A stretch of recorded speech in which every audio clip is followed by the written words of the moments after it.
We're talking to Kwame Leo Lillard, and the topic is U.S. colored troops and the Battle of Nashville. And of course, Brother Lillard, during this last segment, let's talk about the troops and the Battle of Nashville. And I think you've already indicated how significant Nashville was. But let's get into a discussion about the battle itself. Okay. The battle occurred on two major days, December 15th, December 16th, 1864. Now, the war had been going on for 3 years at that point, 3 years.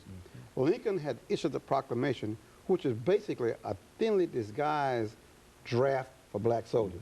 Emancipation Proclamation. Yeah, the proclamation. The war was just about even kill, dead heat. They were having trouble getting more white people to come in and fight. At that point, it was clear it was about slavery, and many white Northerners were not inclined to free any slaves. So Lincoln had a dilemma. How are you going to prosecute this war with soldiers and you can't find none? So he had a ready ample supply of 200,000 strong, excellent shot black men in the South who knew how to hunt, who knew hard labor, who knew how to fight. So he was able to recruit through the Emancipation Proclamation to about 200,000 black soldiers to win the war. But therefore, by 1864, it was clear he had an ample supply to go ahead and defeat the Confederate Army. In Nashville, the battle had gone from Chattanooga to Murfreesboro to Franklin and finally to Nashville. So Nashville was the final and crowning battle. And unlike the other battles, it didn't happen in the field. It didn't happen like Gettysburg in the middle of nowhere. It happened right inside the city. Very significant. And you could see that the way the battle lines were shaping up on December 15th, that General Thomas was going to use black troops to break the major strong point of the Confederate. Of course, at that point, black men was expendable. But that's what the black men did. They used their bodies at near the fairgrounds here in Nashville. Cannon fodder, they call it. Right. And the most horrendous slaughter occurred where Overton High School is, where Peach Orchard Hill is. There is a marker there right now on Peach Orchard Hill, right there at Harding Road and 8th Avenue. I encourage the people to go see that marker, because that's where black men were slaughtered. And finally, they broke the whole back of the Confederate Army. And on December 16th, the white troops came in and mopped up what was left of the Confederate positions about Shies Hill, in the Green Hills area. At that point, the Confederate Army ran down Franklin with black troops pursuing them. And that army was disbanded in January, a few months later. And of course, we all know in April by that time, once the Battle of Nashville was lost, Lee had no reinforcement in Virginia. So the two major battles were, at that point, Sherman had marched all the way through Georgia. There was no resistance left in there. The only fighting army was Confederate Army in Tennessee and a ragtag army in Virginia. Once the Tennessee army was defeated by the black soldiers, then Lee had to surrender. Nashville, on December 15th and 16th, was the breaking point. And we were the major reason with our blood that we broke the Confederate Army in Nashville on December 16th and 17th. And we lost more black soldiers died than died on either side of the Union or Confederate White Army. In other words, we suffered more casualties in 3 regiments than the entire 4-day battle had on either side of the Union or Confederate Army. You know, a lot of folks don't seem to understand how very significant, excuse me, African-American participation was in this war. Speak to that again. Well, it's something that until Clinton came into office, it was never recognized. When Lincoln was killed and they had a celebration of the victory of the Union Army in Washington, D.C., they did not invite a single regiment to parade down Pennsylvania Avenue. So it took from 1865 to Clinton was in office to recognize the black soldiers. That they had actually fought in the war. Exactly. They were a non-entity, Brother Hannah. They didn't exist. There were no medals. There were no movies. There was no statues. There was nothing in the history books about the 200,000 black men who wore the Union Army uniform and played major roles in several battles. And unlike the movie Glory, again now, the story of Nashville is that we were victorious.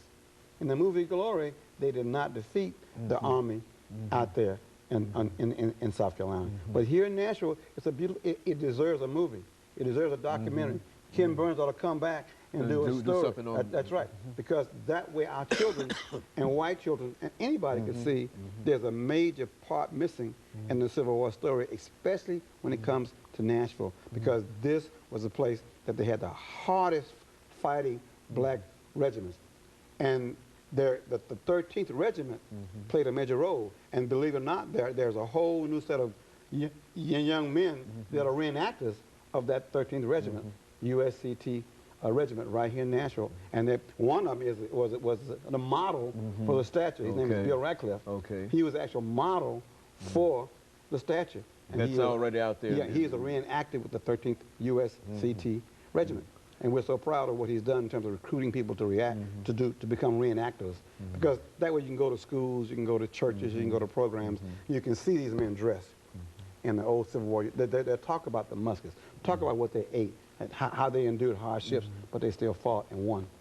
So we have spent also every year on December 15th paying tribute to the men who fought in the battle. We've never missed a year since '79. Very good. Go and talk about that activity and some of the people that were involved in that kind of early recognition.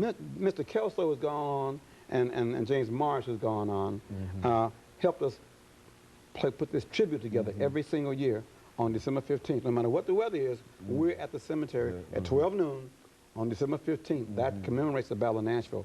We lay a wreath.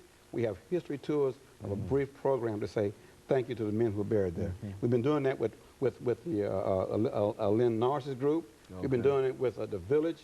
We've been doing it with many Boy Scouts. We've been doing it with a lot of fraternities and sororities who ask their recruits that they're going through the line to go out there and participate. So over these 7 years, we've had a lot of folks come out there and open their eyes up to the Battle of Nashville and the role played by black men. And over the last 3 minutes, this statue that you have here is the culmination of many of your efforts. And what are some of the things that you'd like for folks to know who might wish to help support you? I think this is still an ongoing project. That's correct. We have raised the money to build the statue, to get it poured, the plaque on it, the granite marble, the foundation, the approval from the Veterans Administration. What's left now is to say thanks to all the sponsors, to give them some piece of artwork to say thanks. But more important, we have to maintain the statue so it will not oxidize and turn green. And even more important, we've got to put together a major publicity campaign so that if you come to Nashville and you're in a hotel downtown in Opryland, there'll be a brochure there in the lobby telling you this statue exists, how to get to it, and what it means. So we have lots of fundraising to do, and we want you to look at our organization's federal exempt number. You can send your money to 1215 9th Avenue North on 37208 Nashville, 1215 9th Avenue North. It's a tax deductible. We're federally exempt,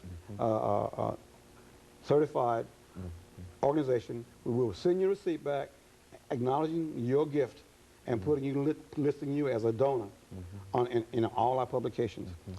We have about $12,000 more to raise to accomplish that. And so you're working hard over these last few months in terms of not only building the statue, but at least trying to create a fund so that you can maintain it.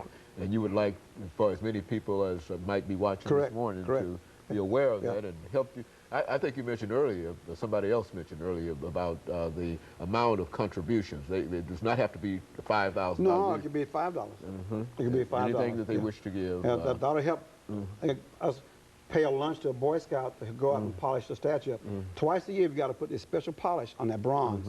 Otherwise, it turns an ugly green. And even though this is talking about St. Patrick's Day or whatever, we don't want to turn green. We want it to be nice and bronze for as long as we can keep it bronze. And we also want people to come out there and visit the statue.